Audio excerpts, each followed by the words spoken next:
Connu comme les poumons de l'Afrique, le bassin du Congo reste et demeure le plus grand puits de carbone au monde, car absorbant plus de carbone que l'Amazonie. Voilà pourquoi il était impérieux pour les experts des pays concernés de l'Afrique de discuter sur des éventuels projets qui vont permettre la bonne conservation de cette richesse. Des échanges fructueux et très bénéfiques pour la RDC. La RDC, c'est plus de 60% du bassin du Congo. Donc c'est le ténor du bassin du Congo. Il est évident que les politiques de conservation au niveau du bassin du Congo dépendent en grande partie de la tenue du massif forestier de la RDC. Et ça, c'est très important. Donc lorsque la RDC souffre, c'est quasiment tout le bassin du Congo qui va devoir souffrir. Donc on a l'obligation de partager notre expérience, on a l'obligation de partager nos expertises et surtout le transfert de connaissances et des opportunités d'un pays à un autre, ceci dans l'intérêt de tout le bassin du Congo. Durant le déroulement des travaux, les artistes ont été aussi associés pour qu'ils arrivent à bien véhiculer les messages à travers les œuvres d'art. Même sans donner ma réponse, vous pouvez savoir et vous pouvez être sûr que nous allons continuer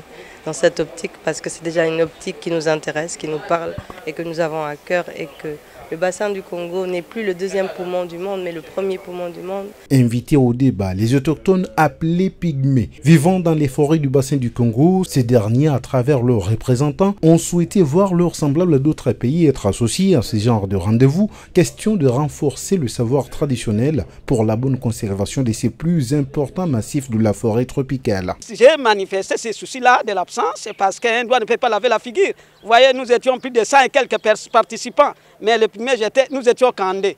Donc ça, c'est vraiment une absence totale.